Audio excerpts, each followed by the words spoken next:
આ ન્યૂઝ આપણા બધાએ તો સાંભળી છે કે એક છોકરીએ પોતાના પ્રેમી માટે એના થવાવાળા પતિને ધક્કો મારીને એની હત્યા કરી નાખી. પણ સાચેમાં આ ભૂલના જે મૂળિયા છે, જ્યાંથી શરૂઆત થાય છે ને, એ આપણા બધાના સમાજો છે. સૌથી પહેલાં તો આ છોકરીના મા બાપે એને ફોર્સ કર્યો હતો કે આ છોકરા જોડે લગ્ન કર, કેમ કે એ પૈસાદાર છે. માફ કરજો મારા શબ્દોને, પણ પૈસા જોઈને આપણી છોકરીને ત્યાં આગળ આપવું આ વેશ્યાવૃત્તિ કહેવાય. અને આ દરેક સમાજ શીખવાડે છે. અહીંયા લોકો કહે છે કે તો શું આપણી છોકરીઓને અમે ગરીબ ઘરમાં પરણાવી દઈએ? પરણાવવાનો જ સવાલ ક્યાંથી આવ્યો? એની મોટાભાગની છોકરીઓને તો જબરજસ્તી પરણાવવામાં આવે છે. એમની ઈચ્છા પણ નથી હોતી પરણવાની. ખાલી આ જ કેસની બીજા 3-4 કેસ એવા બની ગયા.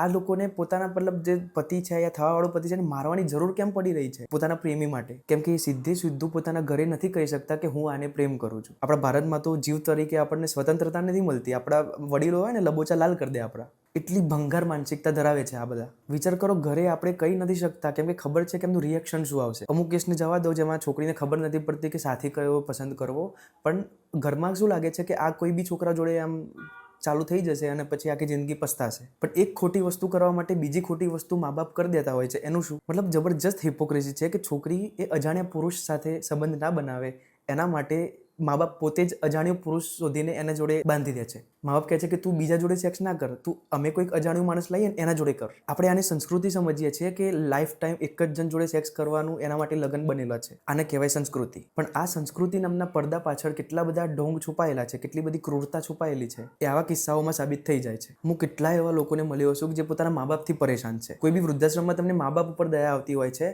પણ તમને ખબર નથી કે કેટલા મા બાપ આખી જિંદગી એમના છોકરાઓનું આમ જીવવું હરામ કરી દીધું હોય છે. પછી મોટા થઈને એ જ છોકરાઓ મા બાપને વૃદ્ધાશ્રમમાં મૂકી આવતા હોય છે અને લોકો એ છોકરાઓને ગાળો આપે છે. અમુક મા બાપની વાત અલગ છે, પણ સાચેમાં ટોક્સિક રિલેશનશિપ હોય છે આપણા ઘરમાં વડીલોનું આપણા પ્રત્યે. છોકરા છોકરીઓને હું એમ કહેવા માંગુ છું કે કોઈનો જીવ લો એના કરતાં મા બાપ સામે લડી લો. વડીલ એટલા માટે મહાન નથી કે એમની ઉંમર મોટી છે. ભીષ્મની ઉંમર કૃષ્ણ કરતાં તો મોટી હતી, પણ ધર્મનું અસલી જ્ઞાન યા અનુભવ એ તો કૃષ્ણનો વધારે હતો. જસ્ટ બિકોઝ કે વડીલ છે એ સાચો નથી થઈ જતો. ઉંમર તો તમે આખી જિંદગી કંઈ જ ના કરો ને તો બી વધે જવાની. તો એનો એ મતલબ નહીં કે ઉંમર વધી એટલે પરિપક્વતા આવી ગઈ.